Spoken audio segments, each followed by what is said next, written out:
વિદ્યાર્થી મિત્રો, આજે આપણે પ્રકરણ 7 આબોહવાકીય ફેરફાર એના વિશે આપણે અભ્યાસ કરીશું. હવે આપણે ઘણી વખત ઘણા વ્યક્તિઓના મોઢેથી વાત સાંભળીએ છીએ કે આજે વાતાવરણમાં ક્યાંક પલટો આવ્યો છે, વાતાવરણ બદલાયું છે, આબોહવા ચેન્જ થઈ છે. તો આ બધી બાબતો શું છે એના વિશે આજે આપણે અભ્યાસ કરવાનો છે. હવે પહેલાં વાતાવરણ એટલે શું એના વિશે આપણે સમજીએ. પૃથ્વીની ચારે બાજુ વીંટળાઈને આવેલા હવાના આવરણને વાતાવરણ કહેવામાં આવે છે. હવે આપણી જે પૃથ્વી છે એ પૃથ્વીની ચારે બાજુ જે વીંટળાઈને જે હવાનું આવરણ આવેલું છે એ હવાના આવરણને આપણે વાતાવરણ કહીશું. હવે વિદ્યાર્થી મિત્રો, ઉદ્યોગો, કારખાના, પાવર સ્ટેશનો અને વાહનો દ્વારા વાતાવરણ દૂષિત બન્યું છે.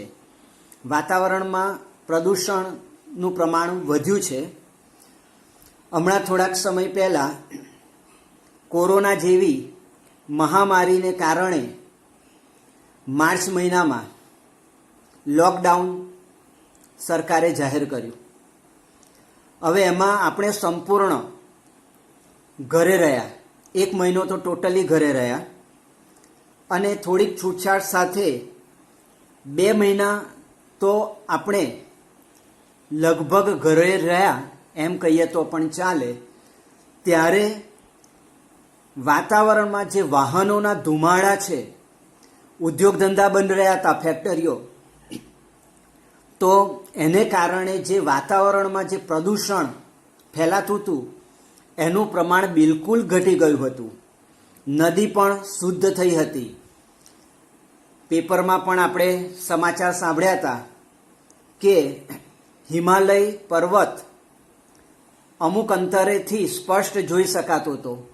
તો આ બધું જે વાતાવરણ છે એ વાતાવરણમાં આ ઉદ્યોગો, કારખાના, પાવર સ્ટેશનો અને વાહનો દ્વારા જે ફેલાય છે પ્રદૂષણ, એને કારણે આ વસ્તુ વાતાવરણને આપણે દૂષિત કરે છે એમ કહીએ. દાખલા તરીકે COVID-19 વાયરસને કારણે ભારતમાં પહેલાં 21 દિવસનું લોકડાઉન પછી 18 દિવસનું લોકડાઉન 2 જાહેર થયું, જેથી કારખાના, ઉદ્યોગ ધંધા, વાહનો વગેરે બંધ રહેવાથી લગભગ આશરે 67% જેટલું પ્રદૂષણ ઘટી ગયું. એટલે આ સમય દરમિયાન 67% જેટલું, એટલે તમે વિદ્યાર્થી મિત્રો વિચારી શકો, 67% એટલે ઘણું બધું વાતાવરણ શુદ્ધ થઈ ગયું હતું, પ્રદૂષણ એટલું બધું ઘટી ગયું હતું. વૈશ્વિક તાપમાન વધવાથી તાપમાન, પવનની દિશા અને ભેજ વગેરેમાં જે ફેરફારો થાય છે તેને આબોહવાના ફેરફારો કહે છે. વિદ્યાર્થી મિત્રો, વૈશ્વિક તાપમાન એટલે કે ગ્લોબલ વોર્મિંગ, એના વધવાને કારણે તાપમાનમાં ફેરફાર થયો છે. પવનની દિશા અને જે ભેજનું પ્રમાણ છે વાતાવરણમાં, એમાં ઘણા બધા પ્રમાણમાં ફેરફાર જોવા મળે છે. તો આ ફેરફારને આપણે આબોહવાના ફેરફારો કહીએ, અથવા બીજા શબ્દોમાં આબોહવાકીય ફેરફાર કહીશું. હવે ચોપડીમાં તમને વિદ્યાર્થી મિત્રો એક સારણી આપેલી છે, એનો સહેજ અભ્યાસ કરીએ. તો એમાં દુનિયાના અમુક દેશો આપેલા છે, એમાં ગરમી, ઠંડી અને વરસાદનું પ્રમાણ એ તમને આપેલું છે. જેમ કે રશિયામાં આ જે છે ને મહત્તમ, તમને એ આંકડાઓ આપેલા છે કે ગરમી જે છે ને એ 15°C જેટલી મહત્તમ જોવા મળે છે અને ઠંડી -20°C જેટલી જોવા મળે છે, માઇનસમાં. અને આશરે 100 સેન્ટીમીટર જેટલો ત્યાં વરસાદ પડે છે. એ જ રીતના ઈરાનમાં ગરમીનું પ્રમાણ 30°C છે, ઠંડીનું પ્રમાણ 10°C અને વરસાદ 50 સેન્ટીમીટરની આસપાસ પડતો હોય છે. બ્રાઝિલમાં 38°C ગરમી અને ઠંડીનું પ્રમાણ 25°C અને 250 સેન્ટીમીટર જેટલો વરસાદ પડતો હોય છે. નોર્વેમાં 10°C ગરમી અને -40°C ઠંડી પડતી હોય છે અને 50 સેન્ટીમીટર જેટલો વરસાદ જોવા મળે છે. એ જ રીતના ફિલિપાઇન્સમાં 35°C ગરમી, 30°C ઠંડી અને 300 સેન્ટીમીટર જેટલો વરસાદ. એ જ રીતના સાઉદી અરેબિયા, એમાં ગરમીનું પ્રમાણ વધારે છે કેમ કે આપણને ખબર છે કે એ રણ વિસ્તાર છે એટલે 45°C ગરમી પડે છે અને 29°C ઠંડી પડે છે અને 10 સેન્ટીમીટર જેટલો સામાન્ય વરસાદ પડતો જોવા મળે છે. એટલે આ પ્રદેશ જે છે ગરમ પ્રદેશ છે એટલે ઠંડી પણ 29°C જ પડતી જોવા મળે છે અને વરસાદનું પ્રમાણ કીધું એ પ્રમાણે માત્ર ને માત્ર 10 સેન્ટીમીટર જેટલો પડતો હોય છે. બરાબર છે. તો વિદ્યાર્થી મિત્રો, આ એક સારણી તમારા પુસ્તકમાં આપેલી છે, એની આપણે ચર્ચા કરી. હવે આગળ જોઈએ.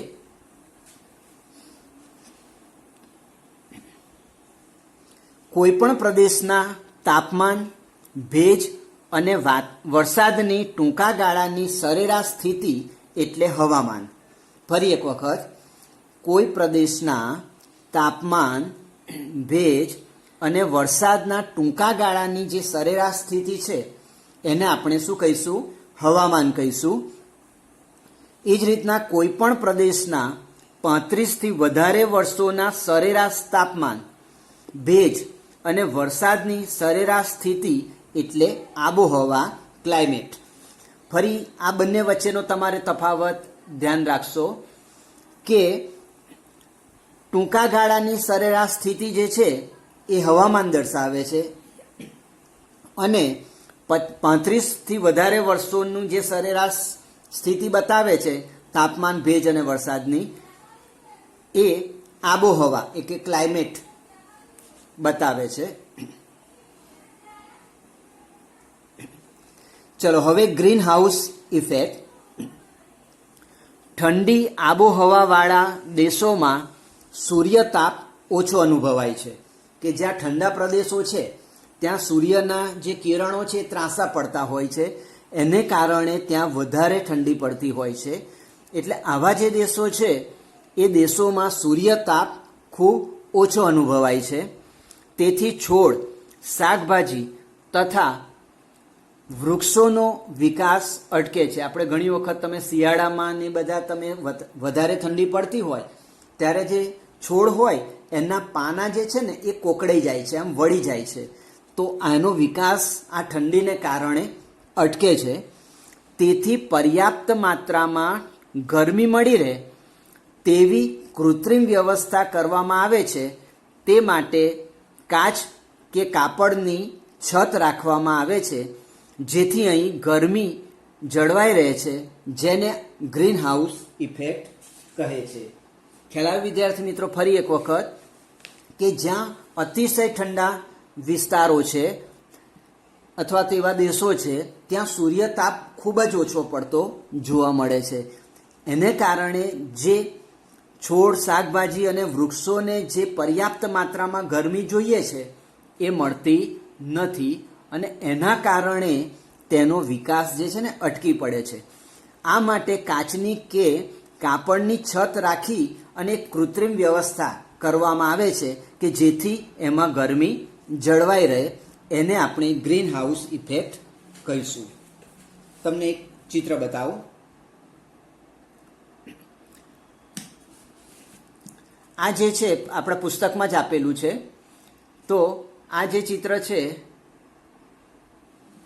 એ ગ્રીન હાઉસ ઇફેક્ટનું છે. એક ઘર જેવું બનાવેલું છે, એના ઉપર આ રીતના એવી છત રાખેલી છે કે જેથી સૂર્યના જે કિરણો છે એ શોષાય અને આ ઘરની દિવાલોની બહાર ના જાય એટલા માટે ચારે તરફ દિવાલ રાખેલી છે. એટલા માટે અંદર જે છોડ હોય એને પર્યાપ્ત પ્રમાણમાં ગરમી મળી રહે છે. ચલો આગળ જોઈએ ગ્લોબલ વોર્મિંગ.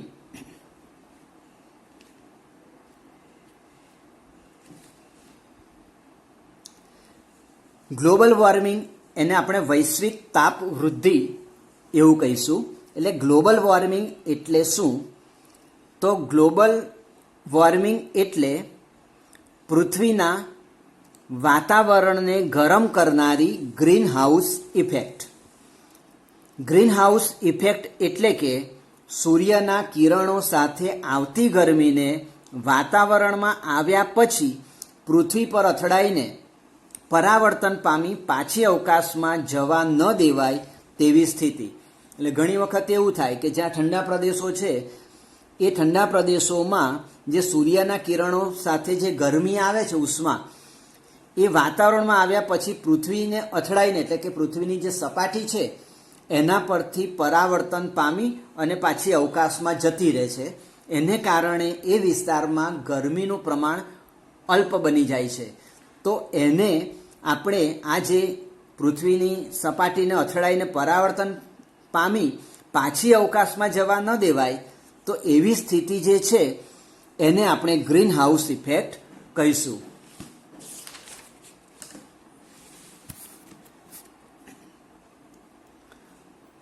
હવે આપણે આગળ જોઈએ કે પૃથ્વી ગરમ કેમ થાય છે. ગ્રીન હાઉસ ઇફેક્ટમાં સક્રિય ફાળો આપતા carbon dioxide, methane, nitrous oxide,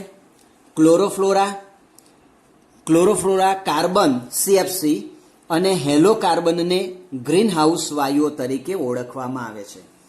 પરીક્ષામાં વિદ્યાર્થી મિત્રો પૂછાય કે ગ્રીન હાઉસ વાયુઓ કયા કયા છે, તો ફરી એક વખત હું કહી દઉં.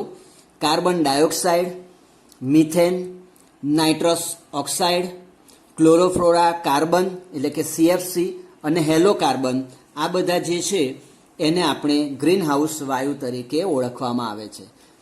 આ વાયુઓનું પ્રમાણ વધવાથી આબોહવા પરિવર્તન એટલે કે ક્લાઇમેટ ચેન્જનો પ્રશ્ન ઉદ્ભવ્યો છે. તો આબોહવા જે બદલાય છે, આબોહવાકીય જે ફેરફાર થાય છે, એમાં આ ગ્રીન હાઉસ જે વાયુઓ છે એ મહત્વનો ભાગ ભજવતા હોય છે. અહીંયા આગળ છેલ્લા 100 વર્ષમાં તાપમાનમાં 0.6°C વધારો થયો છે એવું નોંધવામાં આવ્યું છે. કે છેલ્લા 100 વર્ષમાં જે તાપમાન છે એ તાપમાનમાં કેટલી વૃદ્ધિ થઈ છે? 0.6°C. આજથી 100 વર્ષ પહેલાં CO2 એટલે કે કાર્બન ડાયોક્સાઇડ 275 ppm હતો, આજે 350 ppm થયો છે. હવે ppm એટલે શું? તો પાર્ટ પર મિલિયન, એટલે 10 લાખનો એક ભાગ. ધારો કે 0.28% હોય તો 280 ppm કહેવાય. તો પહેલાં 100 વર્ષ પહેલાં જે કાર્બન ડાયોક્સાઇડ હતું એનું પ્રમાણ 275 ppm હતો અને એ આજે 350 ppm થયેલો જોવા મળે છે. મતલબ કે ઘણો બધો એમાં વધારો નોંધાયો છે. હવે આગળ જોઈએ, આપણે પૃથ્વીને ગરમ કરવા કેટલા જવાબદાર છીએ તે નીચેની સારણી પરથી નક્કી કરી શકાય. તો વિદ્યાર્થી મિત્રો, આપણે પૃથ્વીને ગ્લોબલ વોર્મિંગ જે કહીએ ને, એની ગ્લોબલ વોર્મિંગ વધવાને કારણે વધવા પાછળ તમે કેટલા જવાબદાર છો, આપણે કેટલા જવાબદાર છીએ, એની આ સારણી નીચે આપેલી છે. તો તમને પહેલાં ક્રમ આપેલો છે, પછી સ્થળ કે વસ્તુ આપી છે, એ સમય આપ્યો છે અને ગ્રીન હાઉસને અસર કરતા વાયુનું ઉત્સર્જનનું પ્રમાણ આપેલું છે. તો પહેલું છે થર્મલ પાવર મથક. એટલે આપણે જે વિદ્યુત ઉત્પન્ન કરે છે ને થર્મલ પાવર મથક, એ 200 મેગાવોટ વીજળી પેદા કરે વર્ષમાં, એટલે કે વાર્ષિક. તો એમાં 9 લાખ ટન જેટલો આ ગ્રીન હાઉસને અસર કરતો વાયુ ઉત્સર્જિત થાય છે. એ જ રીતના આપણે 1 વર્ષ સુધી મોટર કાર ચલાવીએ તો એમાં 17 કરોડ ટન જેટલો આ ગ્રીન હાઉસને અસર કરતો વાયુ ઉત્સર્જિત થાય છે. એ જ રીતના એસી સરેરાશ 2 કલાક તમે 2 કલાક વાપરો, એવા 24 કલાક જો તમે એસી ચલાવો તો 2230 કિલોગ્રામ જેટલો આ વાયુ ઉત્સર્જિત થાય છે. એ જ પ્રમાણે ટીવી જો તમે 24 કલાક ચલાવો તો એમાં 190 કિલોગ્રામ જેટલો વાયુ ઉત્સર્જિત થાય છે. એ જ રીતના આપણા ઘરમાં જે ટ્યુબલાઇટ છે એ 24 કલાક ચાલુ રહે તો 88 કિલોગ્રામ જેટલો આ ગ્રીન હાઉસને અસર કરતો વાયુનું ઉત્સર્જન થતું હોય છે. જો આપણે કોમ્પ્યુટરનો યુઝ કરતા હોય તો કોમ્પ્યુટર 24 કલાક વાપરો તો 130 કિલોગ્રામ, ફ્રીજ તો સામાન્ય રીતે આપણે ચાલુ જ હોય છે, પણ એમાં જો 24 કલાક સતત ફ્રીજ ચાલે તો 920 કિલોગ્રામ જેટલો ગ્રીન હાઉસને અસર કરતા વાયુનું ઉત્સર્જન થતું હોય છે. તો વિદ્યાર્થી મિત્રો, આમાંથી આપણે ઘણા બધા ઉપકરણો જે છે એનો આપણે ઉપયોગ કરતા હોય છે, જેમ કે મોટર કાર છે, એસી છે, ટીવી છે, ટ્યુબલાઇટ છે, ફ્રીજ છે, કોમ્પ્યુટર છે, આ ઘણા બધાનો આપણે ઉપયોગ કરીએ છીએ. તો આપણો આ ગ્રીન હાઉસને અસર કરતા વાયુના ઉત્સર્જનમાં આપણો ફાળો કેટલો, એક આપણે વિચારવાનો પ્રશ્ન રહ્યો. હવે WMO એટલે વર્લ્ડ મિટિયોરોલોજીકલ ઓર્ગેનાઇઝેશન એ શું છે? તો કે એ વિશ્વ હવામાન સંસ્થા છે. ફરી કહી દઉં, WMO વર્લ્ડ મિટિયોરોલોજીકલ ઓર્ગેનાઇઝેશન એ વિશ્વ હવામાન સંસ્થા છે. તેમના જણાવ્યા મુજબ ઈસવીસન 1850થી આજ સુધીમાં ઈસવીસન 2008ના વર્ષનું સમુદ્ર અને જમીન સપાટી પરનું સંયુક્ત તાપમાન 0.31° હતું. તે ઈસવીસન 1961થી ઈસવીસન 1990ના ગાળાના સરેરાશ તાપમાન કરતાં વધારે હતું એવું નોંધવામાં આવ્યું છે.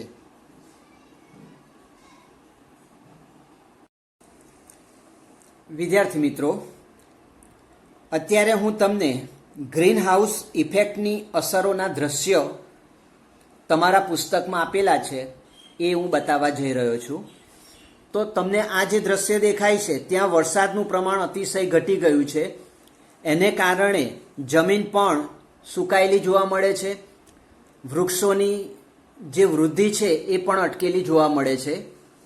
એ જ રીતના જે હિમાલય જેવા પહાડી પ્રદેશો છે કે જ્યાં એના શિખરો બરફથી છવાયેલા હોય છે, ઢંકાયેલા હોય છે, એવા વિસ્તારોમાં પણ આ ગ્લોબલ વોર્મિંગને અસરને કારણે અથવા તો ગ્રીન હાઉસ ઇફેક્ટના જે વાયુઓ જે છે એની અસરને કારણે ત્યાંનો બરફ પીગળતો જોવા મળે છે.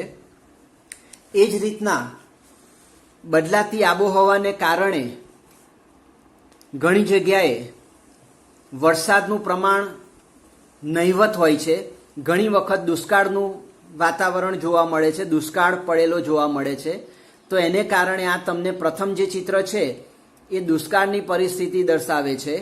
એ જ રીતના ઓછા વરસાદને કારણે જ્યાં રણ પ્રદેશ છે એ રણ પ્રદેશમાં જે વનસ્પતિ છે એ વનસ્પતિની વૃદ્ધિ અટકેલી જોવા મળે છે. આ જે ખેતીલાયક જમીન છે ત્યાં પાણી ભરાવાને કારણે આ જે ખેતીલાયક જમીન છે એ નાશ થતી ગઈ જોવા મળે છે, અથવા તો એ જમીન ફળદ્રુપતા જે છે એ ગુમાવી દે છે. એ જ રીતના મેં આગળ કીધું એ પ્રમાણે બરફ પીગળતો જોવા મળે છે. વૃક્ષો જે છે એ અમુક જગ્યાએ સારો વરસાદ પડવાને કારણે ત્યાં વૃક્ષોનું જે વૃદ્ધિ છે એ સારા એવા પ્રમાણમાં જોવા મળે છે. તો ઘણી વખત અતિશય વરસાદને કારણે ગામડાઓમાં અને શહેરોમાં પૂરની પરિસ્થિતિ જોવા મળતી હોય છે અને એમના કારણે ઘણું બધું નુકસાન થતું હોય છે. તો આ બધી જે બદલાતી આબોહવા છે એ બદલાતી આબોહવાને કારણે આ પરિસ્થિતિ જોવા મળતી હોય છે. હવે વિદ્યાર્થી મિત્રો, હું તમને બીજો એક વિડીયો મૂકું છું. એ વિડીયોમાંથી આગળ અભ્યાસ કરીશું અને આવતા નેક્સ્ટ એપિસોડમાં આનાથી આપણે આગળની શરૂઆત કરીશું. આબોહવાકીય ફેરફારો. આબોહવા, હવામાન અને ગ્રીન હાઉસ ઇફેક્ટ. સારાંશ. જુદા જુદા સ્થળ પર હવામાનનું પ્રમાણ તેમજ તેનું જુદા જુદા સ્થળ પર હવાનું પ્રમાણ અને હવાની ગતિ અલગ અલગ હોય છે. ઉપરાંત રોજિંદા જીવનમાં ઠંડી, ગરમી કે વરસાદમાં થતા ફેરફારને વાતાવરણમાં થતા ફેરફાર તરીકે ઓળખાવીએ છીએ. વાતાવરણમાં થતા એકાએક ઘટાડો કુદરતી હોવાની સાથે સાથે માનવ સર્જિત પણ છે. લોકો દ્વારા થતી પ્રવૃત્તિઓની અસર વાતાવરણ પર પડે છે. સૈદ્ધાંતિક સમજ. વાતાવરણમાં થતા ફેરફારને સમજવા માટે કેટલીક સંકલ્પનાઓ સમજવી જરૂરી છે, જે નીચે મુજબ છે. જેમ કે સૌપ્રથમ વાતાવરણ એટલે શું? વાતાવરણ પૃથ્વીની ચારે બાજુ વીંટળાઈને આવેલા હવાના આવરણને વાતાવરણ કહેવામાં આવે છે. આબોહવાના ફેરફાર. વૈશ્વિક તાપમાન વધવાથી તાપમાન, પવનની દિશા અને ભેજ વગેરેમાં જે ફેરફાર થાય છે તેને આબોહવાના ફેરફાર કહેવામાં આવે છે. હવામાન કોઈ પણ પ્રદેશના તાપમાન, ભેજ અને વરસાદની ટૂંકા ગાળાની સરેરાશ સ્થિતિ એટલે હવામાન. આબોહવા કોઈ પણ પ્રદેશના 35થી વધારે વર્ષોના સરેરાશ તાપમાન, ભેજ અને વરસાદની સરેરાશ સ્થિતિ એટલે આબોહવા. આપેલ સંકલ્પનાઓમાં જો સંતુલન રહે તો વાતાવરણ પર કોઈ ફેરફાર જોવા મળતો નથી. પરંતુ જો હવામાન કે આબોહવામાં કોઈ માનવ સર્જિત કારણોસર ફેરફાર થાય તો તે ઘણો ઘાતકી સાબિત થાય છે. જેમ કે તેના દ્વારા ઉદ્ભવતી ગ્રીન હાઉસ ઇફેક્ટ.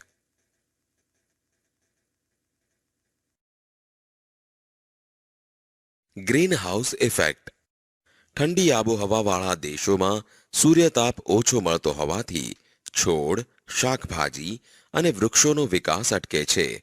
તેથી પર્યાપ્ત માત્રામાં ગરમી મળી રહે તેવી કૃત્રિમ વ્યવસ્થા કરવામાં આવે છે, જેના માટે કાચ કે કાપડની છત રાખવામાં આવે છે કે જ્યાં ગરમીનું પ્રમાણ જળવાઈ રહે છે.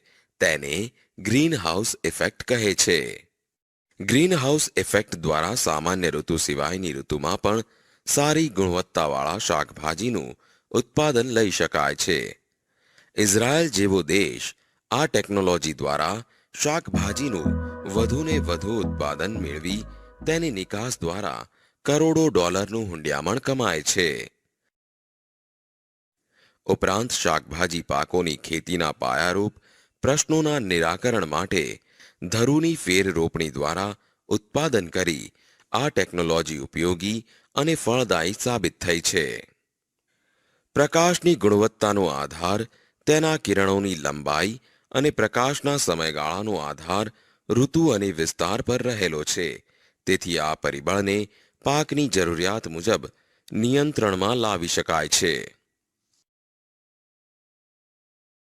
Global warming. સારાંશ. ભૂતકાળમાં જ્યારે સૂર્યમંડળની રચના થઈ અને પૃથ્વીએ સૂર્યની ફરતે પ્રદક્ષિણા કરવાનું શરૂ કર્યું ત્યારે પૃથ્વી એ ફક્ત ગરમ ગોળા સ્વરૂપે હતી. લાખો વર્ષ બાદ પૃથ્વીનો ગોળો ઠર્યા બાદ તેની સપાટી પરનું પડ સખત બન્યું, જેને આપણે ધરતી કહીએ છીએ. પૃથ્વી પર વર્ષો સુધી જ્વાળામુખીઓ ફાટવાની, વરસાદ અને બાષ્પીભવનની ઘટમાળા ચાલી, જેના દ્વારા સમુદ્રો બન્યા. સૈદ્ધાંતિક સમજ. પૃથ્વી પરના કાર્બન ડાયોક્સાઇડ પાણીમાં દ્રાવ્ય હોવાને કારણે સમુદ્રમાં અને કાર્બોનેટ ખડક સ્વરૂપે પૃથ્વીના પેટાળમાં દબાઈ જાય છે.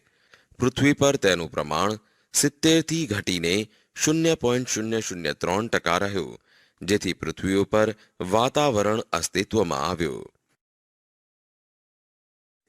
સૂર્ય પરથી પૃથ્વી પર આવતા કિરણો વાતાવરણમાંથી પસાર થતા પૃથ્વી પર પડે છે. આ કિરણોમાંના કેટલાક કિરણો વાતાવરણમાં શોષાઈ જાય છે અને કેટલાક કિરણો અંતરિક્ષમાં પાછા ફરે છે. પૃથ્વી પર એક ધારા વાતાવરણને પરિણામે ઋતુઓ શક્ય બની અને એક કોષી જીવથી લઈને માનવી સુધીનું જીવન સરળ બન્યું. ઔદ્યોગિક યુગમાં માનવીએ જાણે કુદરત સાથે હરીફાઈ શરૂ કરી. પેટ્રોલિયમનો બેફામ વપરાશ, વીજ ઉત્પાદન માટે કોલસો બાળીને મોટા મોટા કારખાનાઓ માટે બળતણના ઉપયોગ દ્વારા પૃથ્વી પર કાર્બન ડાયોક્સાઇડ અને ઝેરી વાયુઓનું પ્રમાણ ભયજનક કક્ષાએ લાવીને મૂક્યું છે, જેને આપણે ગ્લોબલ વોર્મિંગ તરીકે ઓળખતા થયા છીએ. ગ્લોબલ વોર્મિંગ એટલે પૃથ્વીના વાતાવરણને ગરમ કરનારી green house effect. Green house effect એટલે કે સૂર્યના કિરણો સાથે આવતી ગરમીને વાતાવરણમાં આવ્યા પછી પૃથ્વી પર અથડાઈને પરાવર્તન પામી પાછી અવકાશમાં જવા ન દેવાય તેવી સ્થિતિ. પૃથ્વીના તાપમાનમાં થતો વધારો. સારાંશ: સમગ્ર દુનિયા અત્યારે ગ્લોબલ વોર્મિંગના કારણે ચિંતિત છે. દિન પ્રતિદિન સમગ્ર પૃથ્વીના તાપમાનમાં વધારો થતો જોવા મળે છે. પૃથ્વી પર અતિશય ગરમી પડવી, અતિશય વરસાદ પડવો અને ઋતુમાં થતું અનિયમિત પરિવર્તન વગેરે ઘટનાઓ સામાન્ય બની છે. પૃથ્વીના તાપમાનમાં થતો વધારો. સારાંશ: સમગ્ર દુનિયા અત્યારે ગ્લોબલ વોર્મિંગના કારણે ચિંતિત છે. દિન પ્રતિદિન સમગ્ર પૃથ્વીના તાપમાનમાં વધારો થતો જોવા મળે છે. પૃથ્વી પર અતિશય ગરમી પડવી, અતિશય વરસાદ પડવો અને ઋતુમાં થતું અનિયમિત પરિવર્તન વગેરે ઘટનાઓ સામાન્ય બની છે.